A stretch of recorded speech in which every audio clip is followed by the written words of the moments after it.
Sorry. Islam contributed knowledge. Look, this is called the bigotry. Listen. Look, this is the bigotry of denial. This is not bigotry. Of denial. This is not bigotry of denial. Okay. You do know where civilization started. It didn't start with the Europeans. It didn't start with the Muslims. And it most certainly didn't start with the Arabs. It started with the Mesopotamians. Did you study history from the Middle Age and histories? Okay, tell me from the 8th century. You mean the science of history Herodotus invented? That science, yeah? Look, guys, not to waste time, the only anthropocentric secular civilization of this world, the ancient Greek, invented everything, in other words, okay? Not to waste time. Okay, don't go there, please. To 12th century, how old the world was and the state of knowledge. How old the world was? How was the world's state of knowledge in terms of agriculture, in terms of military techniques, in terms of physics, chemistry, biology, astronomy, science, mathematics, engineering? Okay. How was it? The world was a black hole of science and development until Islam came. Is that what you're trying to say? Nice. How was the world? What was it? You said? Agriculture, physics, science, war industry, that's the easy stuff. Agriculture, I don't really know. Yet, agriculture is a Greek word. Imagine. Not a good start. So, let's not waste time. Okay? Continue. I'll tell you. Whether it's in Ukraine? It was very degraded. No, not in Ukraine. In Western Europe, after the fall of the Western Roman Empire, it was very degraded because a lot of the knowledge that the Romans had acquired was lost with the barbarian invasions and with the pillaging and with the sacking and with the raping and the So you are now saying the knowledge was already there present? Yes. Listen, no. This is a denial, outright denial of history. This is denial. You can call it denial, but let's talk about the Arabic history. Calculus. How did calculus originate? Let's talk about mathematics and calculus. No, wait. There were Roman numbers before there were Arabic numbers. Calculus is Roman numbers. There were Roman. Let's Google calculus. The only calculus I know is Newton. But you mean something like mathematics calculus. Okay, let's Google. From the age of Greek mathematics, Evdoxus 48355 BC used the method of excession, which foreshadows the concept of the limit, to calculate areas and volumes, while Archimedes 287 to 212 BC developed the idea further, inventing heuristics. Okay, those are Greek words, and even me, I cannot pronounce them. Imagine the English students, which resemble the methods of integral calculus. Greek mathematicians are also credited with a significant use of infinitesimals.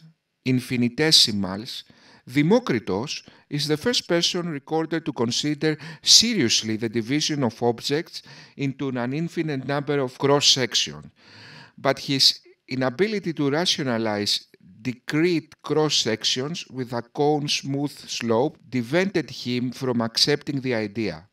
At approximately the time zero of Elea, the paradoxes which they create, Archimedes developed this method further, the sphere of... In other words, it was Greek. Okay, then in the medieval period, in China, and then it was all Greek, in other words. Let's not waste time. To claim that before the Quran, people didn't know anything, okay, it's an error of extreme magnitudes, okay. I had now to read people I didn't even know their names, like Evdoxus, and I already feel stupid. This guy was brilliant. I cannot even pronounce what he was doing. Imagine, okay? 1,100 years before the Quran. Wait, there were Roman numbers before there were Arabic numbers. Calculus is Roman numbers. There were Roman numbers before there were Arab numbers. I'm not saying calculus is something made by the Romans. The Romans did things their own Where way. did calculus come from? The science of calculus. You're not answering my question. I want you to focus on the specifics. Let's talk now. about history. Let's talk about history of the Arabs. The Arabs started as a bunch of tribes in Saudi Arabia. Calculus. In Saudi Arabia. Calculus. We call it Saudi Arabia now, but back then it wasn't called like Why that. you They not? were united by Muhammad. You are implying that Islam, the Quran, okay, what you're implying is even more stupid, okay. You are implying that the Quran, okay, invented calculus. Look, I'm not trying to say that there were not brilliant Muslim mathematicians that further the studies of humanity in mathematics, okay?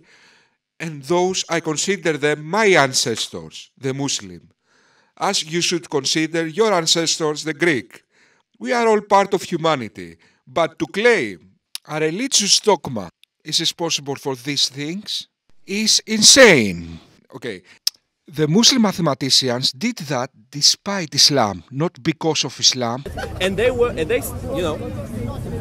became Muslims. The Library of Alexandria was burned. Eventually. By the Christians, yeah?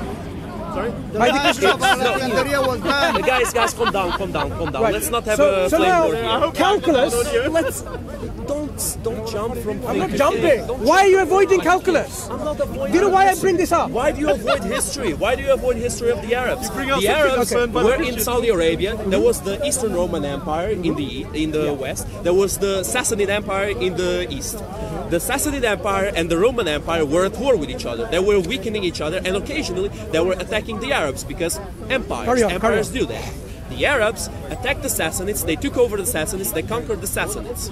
The Arabs then waged war against the Romans, and they quickly took over a lot of the Roman Empire. These like nomad Egypt. tribes, they conquered the Byzantines. Yes. These nomad tribesmen, they conquered one of the world's Do you know superpower. about the Mongols? Wait, one second. Do you know about the One Mongols? second, one second. Okay, go ahead. These nomadic tribes in Arabia, they conquered the world superpower, the Byzantines, and they defeated, right? It's a miracle. Is that what you're trying to say? It's a miracle, eh? Okay. The Byzantines had endless wars with the Persians that weakened the empire.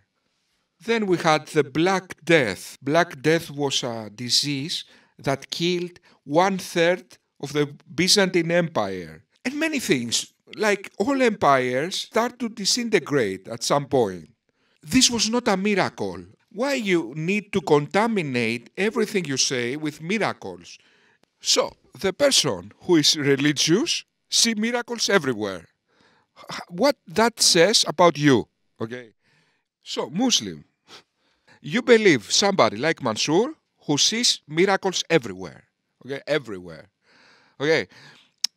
The historical reality is that the Arabs who attacked the Byzantines had more army. Greeks are not the Chinese, are not the Mongols, are not Arabs, are not, I don't know, Turks. Greeks are like 5 people and a grandmother. That's the Greeks. They are not the hordes of Indians, are not the alien invasion, okay, who you need a miracle. Right? And the How? and the Sassanids. And how? Because they were very good warriors, because they had discipline, but most importantly of all, because Just they because were of very discipline, they united. win. Is there anybody on this earth that believes the arguments of this idiot? You are not even daring to say what you're implying loudly. What you are implying now, when you say how, you are implying that's a miracle. God sent angels and defeated the Byzantines. Okay, let me bring you back to reality. The Byzantines were the Greeks, okay, my ancestors. You attack us with more army, okay? And it was not in a day. You didn't defeat us in a day. It was, 300 years. And the empire disintegrated and you defeat us. Okay, bravo, good for you. But that's not a miracle. They were So if very you have nice. discipline, How did the Mongols take over the world? How did the Mongols beat other armies that were many times superior Where to are them? the Mongols? Genghis Khan. In Mongolia. No. Where's the Mongol Empire? How long It did it fell, last? but they did How long did it conquer. last? They converted. Where, Exactly. where is the Exactly. caliphate? Converted to Where is the Islam. They caliphate? converted. Where is the Exactly. caliphate? When did the last caliphate? When did it finish? When did it finish? How was Stalin? How long Was did there? how long did I would say it's the Ottoman Empire. So basically, okay, fine.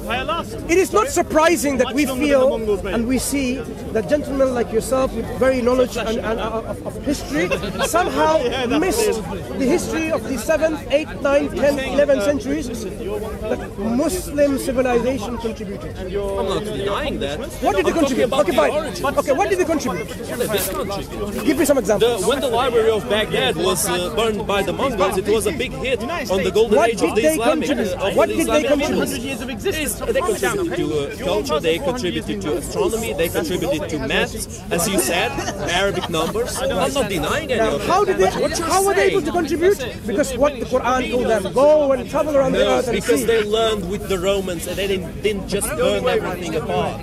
They know learned what- with you know the what? empires that they conquered, with the Is that a Sassanids, typical with the European Romans. mindset of history? The Sassanids were not even the Europeans, mate. No, I'm saying Assassins were the particular presentation of history you're giving me, I mean, unless we go and learn about the real history, we will have this kind of you mean hatred your and bigotry. history? No, your history. I mean your I know my history, but you don't know our for history. your history. What is the history, you imbecile? What is the history that angels came and took over Byzantines? I mean, the nonsense you say are unbelievable. Please, to my Muslim friends, really, okay, is this a level? It's the real You don't know history, but it's very flawed. Excuse me. It makes no sense. Do you know how the Europeans suppressed the Islamic history? Again, with this victimhood mentality, it's all a conspiracy, or everything is a conspiracy. Even your God in the Quran is a victim, okay? Oh, the unbelievers doesn't love me anymore. Please, the unbeliever. Why? Why you always play the victim? So Europeans made a conspiracy to suppress Islamic history. I can almost see that right now, okay? The president of Britain and the president of France and the president of Greece and the president of, I don't know, Holland, Sweden, they all came together and said, look guys, we have 3 points we need to discuss. First is the economy in the European Union. Secondly is global warming. And the third is we should suppress Islamic history. Okay, in fact, we should use global warming to suppress Islamic history. All for that. Hooray! Yes, everybody. Yes, let's vote. They lied and deceived and tortured and totally fabricated Islamic history about the Prophet, about the Quran. No, It's all they didn't. documented. They didn't Even in the at all. Middle Ages. Even just recently in the They 19th didn't century. say, You know, Wow. Muslims always speak ill of the Crusades, and I'm not a big fan of the Crusades, honestly. The Sounds Crusades like were it. usually what sounds like it. Sounds like it. It Sounds might like a fan of sound the like, Mongols as well. it, but it's not What like did the that. Mongols invent? Right. So let's come back to the point. Let's what come did back the now. Mongols invent? So now, brother. No, brother, one second. Sorry, brother Mansur, yeah? This is important. You're Kebabs, talking of it as, maybe? exactly. As if like the Mongols took over the That world is and the created difference what? because the And created Mongols what? invaded and they killed Invaded. 20% of human population. Thank you. on What did the Earth. Muslims do? They lived in peace Because with they them. didn't just Okay, I accept your idea. Let me conquer you, and then we can all live in peace while I'm the conqueror. Okay? Don't. Why? Why not? Eh? Very nice idea. Let me conquer you, and then we can all live in peace under Greece. Bravo. Nice idea. Mama, Mama, some genius here has a great idea. Come here. burned Thank everything you. that they conquered. Thank you. So it's They called learned with intelligence. the empire It's called that they civilization. conquered. It's called establishing Because they civilization. learned with those There's a massive empires. They difference, mate, learned and with you're the- refusing to see it. I'm not sorry to say. refusing Good. Refusing to see what exactly? Okay, at some point you will piss me off. Okay, till now you see I'm calm. That when you conquer, for example, Greece, you brought the civilization. Is that what you're trying to say? Okay, let's continue. So he's acknowledging. Right now So he's in your acknowledging. face. He's acknowledging. Right Yes. now. So that's what I'm saying. Islam. Listen, guys, you can Hang talk on, as hang on. much as you Did like. did you not the see? First crusade I didn't was say not Islam originated. 400 I'm saying Islam years contributed after towards the fall knowledge. of the first big Christian city to the Muslims. How come 2/3 of the Christian world fell to the Muslims, and only after that they started the first crusade? How is it possible? Well, maybe because the Europeans were fighting between each other, and it's not a thing of Europeans hating on the poor innocent Muslims. It's a thing of everybody is at war with everybody. So I mean, a square logic. How can somebody disagree with this clear, moderated, peaceful stuff, okay, of a normal person speaking? But no, you will disagree with this. You will need us to say that, no, the Europeans were terrible and Muslims saved the world and Jews and the Turks, it's a miracle that won the Byzantines, although they were 3 times more. Come on. You The guys point- are always feigning this, this innocence. No, not history. Returning to the point. superiority. So, if the Religion Quran of peace talks or about so many aspects of human endeavor, human contribution, and then it doesn't get things. About the Quran. Excuse me. It's about the Arabs being I am the people saying with a yeah, lot you of see, potential. You throw the baby. Okay, this is what religion does to people. Okay. The European guy says that it's not about the Quran, it's Arabs having huge potential. And that annoys the Arabs. What? No, no, it isn't that. We are pathetic. God saved us. With the bathwater. That's what the you're doing. religion. I'm saying it is the single contributing factor of Islamic civilization is the Quran. No, it isn't. In fact, the Quran is the worst thing that ever happened to Muslim. The worst thing. It's responsible for all the suffering of Muslim. Okay, let me make a statement. The Quran harmed humanity more than anything else. Okay, that is what I think. Okay, maybe I'm wrong. But think about it, okay? Imagine the world, a huge Europe with different cultures. We would have the Arab culture, okay, the dress, the music, and all that stuff, without the medieval superstitious nonsense. I mean, just make a pause and see this picture. Okay, this actually happened. This happened. If you're seeing this picture and you think it's a movie, okay, this is prescribed in the Quran. Behead and all those nonsense. Okay, imagine what this book is doing to the human mind. Okay, to see this kind of things in the 21st century. Someone might say, but that's not the Quran. That's culture. Okay, just read the Quran. Okay, I started reading the Quran for a video I'm doing now. True Quranic Studies, I will name this video. This series of videos. It's exactly that, guys. Okay, it's an insane person saying all the time a hate speech. Oh, the disbelievers that, the disbeliever. Why? They don't believe. Do them that. They will feel torture. They will need. You don't believe. It's a book that says 1,000,000,000 times. Believe, not believe. Believe, yes, you believe. Torture, believe.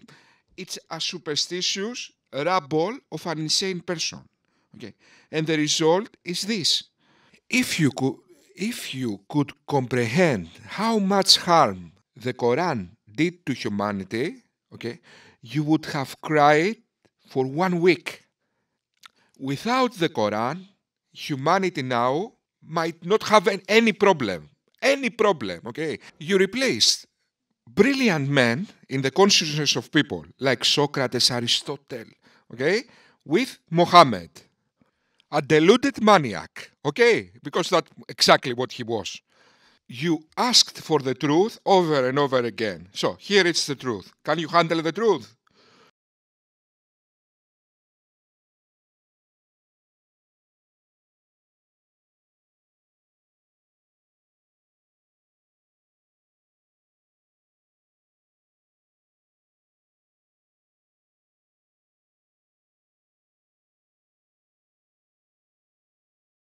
See, everybody can play this game. So how about stop this supremacy nonsense and let's all unite and make our world better? Because in contradiction to the nonsense of the Quran, the only world we've got is this one. And by kissing the earth, you don't achieve anything. I mean, you must have some nerve, okay, to proudly and openly advocate everything against development and then claim that you brought development. You advocate superstition in this world, but then claim, I don't know, brought the science. I said, don't make me angry. You see, I'm calm. If you are on denial, I cannot say anything. Okay, why are the Muslims not ruling the world right now? Muslims are not ruling the world because they've abandoned the Quran. And that's why... Ha ha ha ha ha. I cannot laugh, therefore I fakely laugh. Ha ha ha ha ha. You must be joking, my friend. Because you abandon the Quran. Let me laugh in Chinese. Chin chon chan chon. Yeah, I don't think so. The complete opposite is true. If you turn your sight 180 degrees, you will see the truth. You are not ruling the world because you trusted superstition. You trusted the Quran. You are the civilization of superstition and you are not ruling the world. On the contrary, the Western civilization who trusted reason is ruling the world. What is the difference of those two? And that's why we're trying to get back to the Quran. You never left the Quran. You read the Quran all day long. Don't make me lose my mind. That's the problem. Fallacy. What do you mean? Science was That's declining. reality. When the Muslims hold on to this Quran, they were the peak of civilization. Cannot challenge the statement. Okay, let's go to Tyson. What was his name? Okay, we will all see. You reach a point where you start basking in the majesty of God, and then your discovery stops. It just stops. You're kind of no good anymore for advancing that frontier.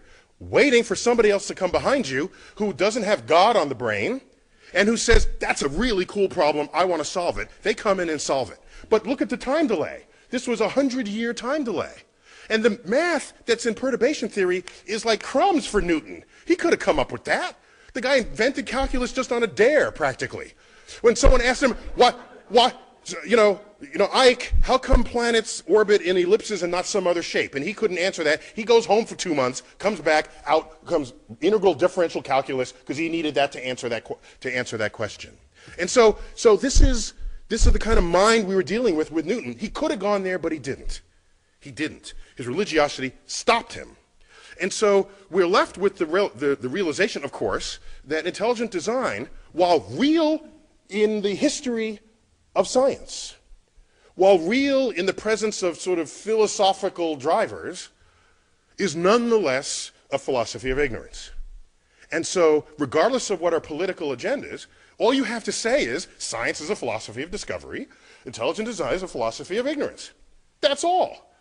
I don't need to see whether, have you discovered anything lately? If not, get out of the science classroom. But I'm not going to say, don't teach this, because it's real, it happened. So I don't want people to sweep it under the rug, because if you do, you're neglecting something fundamental that's going on in people's minds when they confront things they don't understand. And it happens to the greatest of the minds, as it happens to everyone else, many, if not most other people in the public. So let me blow through some last set of slides here. I want to call something to your attention that we all know intuitively, whether or not you've thought about it explicitly. You go around the world and you find times and places where nations have excelled in one subject or another. There's a birth of that period of where they excel, and then there's a peak, and sometimes it drops off, and sometimes they hang on. And so you can ask the culture of that. What was going on in that nation to support those discoveries? And then what happened? And so I call that sort of naming rights. If you were there first and you did it best, you name things. Particle physics in this country, in the United States, was like going gangbusters after the Second World War. And the discovery of atomic elements, look at the periodic table. There's berkelium, californium, you know, we got half the United States up there in the upper, heavier elements of the periodic table. Am I right there, Sir Weinberg? Okay, I don't wanna That's not because the world liked California or Berkeley. It's because the work was done here. It's because there was an effort to excel in just those subjects. And it shows up in other ways. Well, I'll give you just briefly. You know, part of the naming rights is that you don't have to name it. So, for example, while we didn't invent the internet, we certainly exploited it here in America. We did that sort of first and best. And so your email address does not end in .us. Everybody else is in the world, they got to say what country they came from. We don't. Okay? It's simple, but it's the consequence of being there first and doing it better than anyone had done it before. Do you know that the British postage stamp is the only postage stamp in the world that does not identify the country of origin? Because they invented postage stamps. So why should they have to say what country it is? It's their invention. Okay? Check them out. It's just the facts of this. The constellations of the night sky. It's the Greek and Roman, and it's lasted to this time because they did a really good job thinking that stuff up. All the mythologies of the heavens, that really stuck with us. All right, so I'm going to make a larger point. Not to get gratuitous on you here, but September 11th, 2001, as we all know, this was going on in New York City. This is the view outside of my window. I live 4 blocks from ground zero. Excuse me, this is the corner of the building in which I live. I went outside to get this view. I was at the time judging whether I should go collect my daughter, who was in an elementary school 2 blocks north of the North Tower. North is to the right in this picture. So I want to get a closer view with a highly magnified zoom lens to see what, while that was happening, the plane flew into the South Tower. And so no one was thinking terrorism until the second one was hit. The first one was just sort of a bad tragedy. And so these are just 3 frames from my camcorder. This is at t equals 0. This is 1 second, well, like actually a fraction of a second. The plane was moving probably 500 miles an hour. And just to understand, the black building, that black sort of monolithic building, that is 50 stories tall.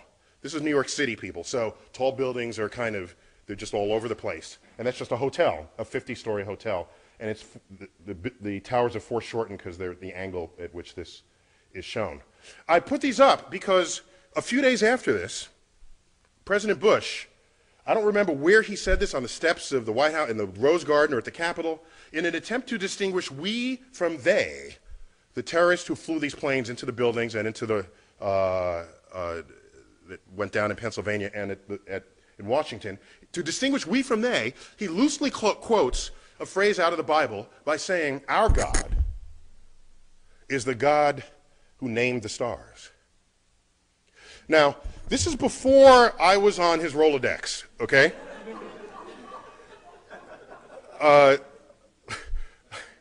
Because I could have helped him out there. The fact is, of all the stars that have names, 2/3 of them have Arabic names. So this was not, I don't think, his intent with that message. Okay? While the constellations are Greek and Roman, the names are Arabic, all right? And the list just goes on and on and on and on. And so where does this come from? How does this happen? How do you get stars named with Arabic names? How does this happen? And it happens because, of course, hang on, just catching up with myself here.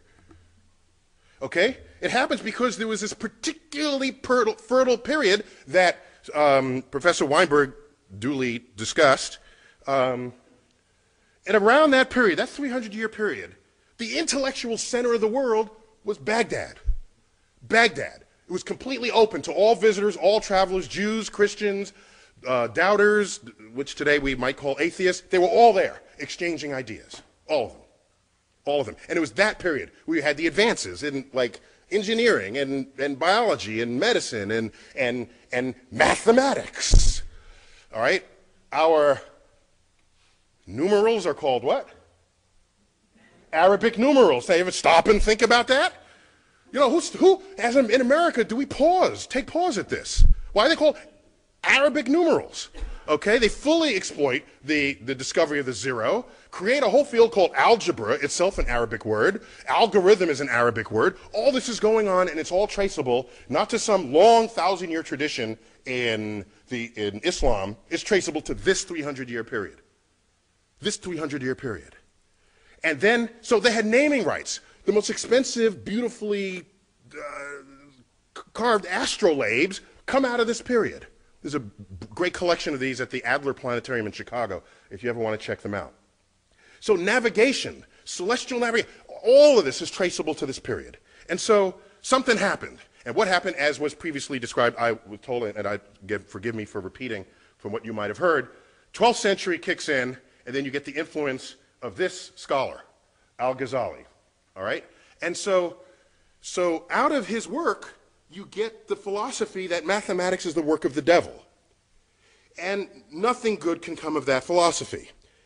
That, combined with other sort of codification, philosophical codifications of what Islam was and would become, the entire intellectual foundation of that enterprise collapsed, and it has not recovered since. Okay, Mansur, that's serious stuff now. Did you get what this guy said? Which is the truth.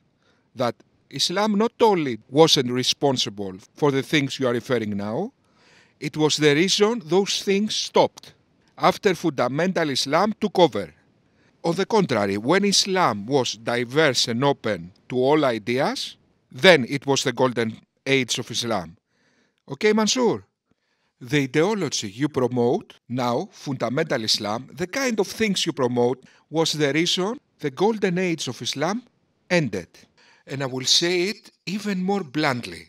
Okay, morons like you ended the golden age of Islam. But when they abandoned it, they fell. Okay, who are the right Muslims, the Shia or the Sunni? Well, right Muslim. Anyone who believes in the Quran, that's what I'm talking about. Now you're talking about political differences between the Shias and the Sunnis. It's not a political difference. It's not as simple as that. Do they have different Qurans? Listen, Can you answer the question? Do the Sunnis and Shias have different Qurans? Yes. No. Which world do you live in? I heard Just to make it 26 clear. different Qurans. I heard. the Shia don't even see Muhammad as the main prophet. Are you okay? I am okay. There Okay, are I many don't think so. different Qurans. So now, why don't you ask? There are There many have been different religious theologies. wars between the One- Shia and the Sunni. One second. There have been religious Why wars don't between you guys. do us the favor, after this discussion, there are many Shias here, and ask them, do you have a different Quran than the Sunnis? Why does it matter? Because I'm saying it's the Quran, the central contributing factor. So your side point about Sunni and Shia doesn't matter, because it's the Quran that was a single Do the contributing factor. Protestants have So a now- different Bible to the Catholics? Yes. Do the Orthodox Christians have a different Bible to the Catholics? When you see Greek Orthodox, yes. Yes. They do? Yeah. Do they? Number of books are different. Okay. Yep. Fair enough. So you have 66, 73, 82, 80, 79, different number of books. But Islam, it's not like this. So what I'm saying, to understand the challenge of the Quran, where Quran says, if this was not from God, you'd find many discrepancies and contradiction, because you would expect a book that talks about so many things, from example of anthropology to science and biology and so on, it would make mistakes, because it is not, the Prophet who delivered the Quran is not proficient in every single science. Like you are not a physicist, and if I asked you to quote me the gravitational constants to 10 decimal places, you'll get it wrong. So what I'm saying is, when the Quran challenges something of this nature, It's such a dead end of an argument. You're telling me to recite things only a physicist could, and then when I can't recite it to you, you tell me, oh, you can't recite it, that means you're wrong. No. That's such a no, fallacy, no, such a shameless no. fallacy. Try to understand the point I'm arguing. I am saying, your argument that anyone can write something without contradiction. I am saying this is not the... Not anyone. Just anyone. You said you. I never said that. Did you not say you can write things without contradiction? Yeah, many. So, the challenge of the Quran. Yeah. You thinking what I'm thinking, partner? Aim for the bushes. There goes my hero. There comes. It comes. There comes my. I have an admission to make. I haven't really read the Quran, okay, because I don't waste my time reading nonsense, okay? So it was never in my interest to read the Quran. And at some point, I said to myself, let's try to read this book, okay? It is the most stupid book in the history of humanity. I mean, it is remarkable how stupid is that book. And before I start reading the Quran, I remember what Hamza said in my first video about him, about a challenge in the Quran. Okay, the Quran gives a challenge. Let me read the challenge. Surah 482. I don't see very well anymore. Then, do they not reflect upon the Quran? If it was been from any other than Allah, they would have found within it much contradiction. Okay, first, let's analyze this verse. Okay, if it had been from any other than Allah, they would have found within much contradiction. Why much contradiction? Let's remind ourselves, this is God speaking now, okay? So, what is the purpose of the word much contradiction? Why? God is saying, in other words, I will only do few mistakes, not very many. Anyway, let's read this verse backwards, okay? Let's see the implication. So, that verse is saying, every book that doesn't have much contradictions is from God. God is saying that every book with not much contradictions is necessarily from God. Okay. If you go to a bookstore right now, all the books there have not many contradictions. Except the Quran, of course, who has many contradictions. Unless God is goofy, okay, this mere verse in the Quran proves the Quran is not from God, okay? But forget this, okay, forget. And then we open the Quran. Let's see the first verse in the Quran. In the name of Allah, the entirely merciful, the especially merciful. Okay, this verse is saying that Allah is entirely merciful. Yet we know that Allah burns people for eternity. Isn't that a contradiction, yes or no? Certainly, without a shadow of a doubt, okay?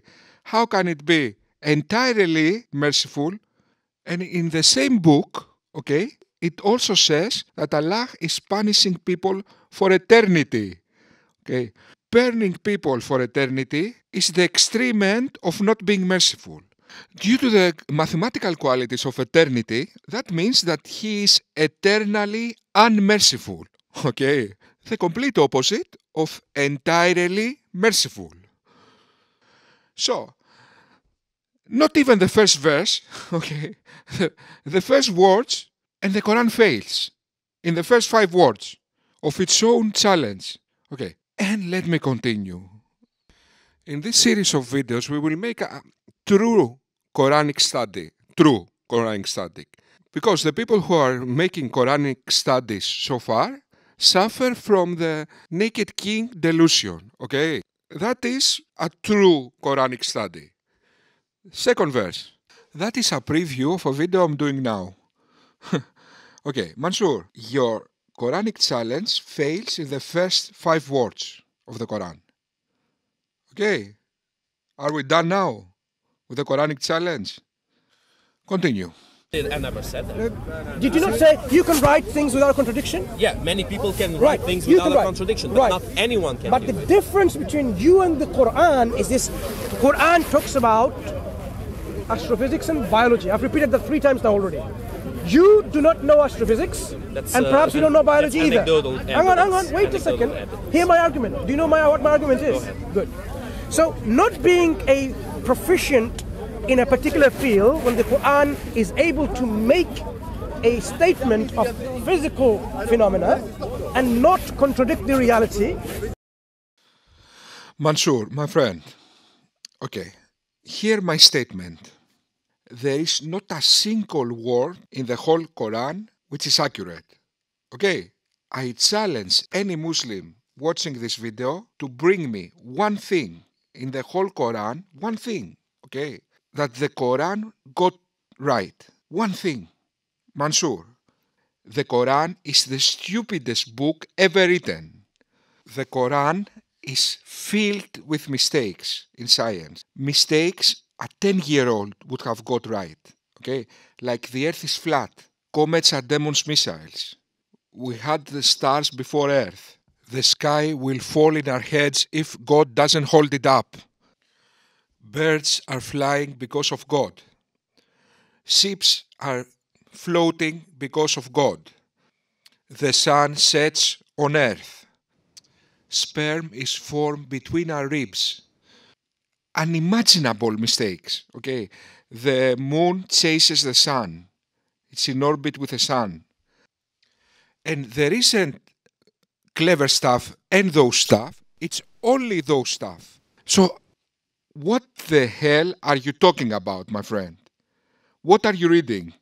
Maybe you are reading another book. I don't know. You know that there's a likelihood of making a lot of errors and mistakes. Like, for example, if you are going to quote, without being a physicist or knowledge of physics, the gravitational constants or the Planck's constants to certain decimal places, you'll get it wrong because you don't know this knowledge. It's not about whether you know it or not. I'm saying the possibility of you making the mistakes are far greater. Like the Quran would have far greater possibility of making mistakes if it didn't know the subject. But when the Quran does talk about this subject and it doesn't get it wrong, it tells you that where does this knowledge come from with certainty and confidence. And it tells you that you will not be able to find a discrepancy or an error or a contradiction. Mansur, we find an insane contradiction in the first 5 words of the Quran. Even if the author of the Quran wanted to do that on purpose, he wouldn't have been able. In the first 5 words of the Quran, it makes a contradiction. Okay, the Quran is a book that has so many contradictions that it's not readable without the hadiths. Okay, in other words, there is no human stupidity that can do this book. Okay, you need to take it from 50 different sources and mix it up to make this thing. Let me say it in another way, and maybe you will understand. Okay, the Quran is literally the book with the most contradictions of all the books in human history. Please, wake up from the naked king delusion. See in front of you, the king is naked. Wake up, I don't know what to do else. World isn't ending, it's love that I'm saying to you. It isn't the love of a hero, and that's why I fear it won't do. And they say that a hero can save us. I'm not gonna stand here and wait. I'll hold on to the wings of the eagles, watch as we all fly away. And they're watching us. They're watching us as we all fly away. And they're watching us. They're watching us as we all fly away.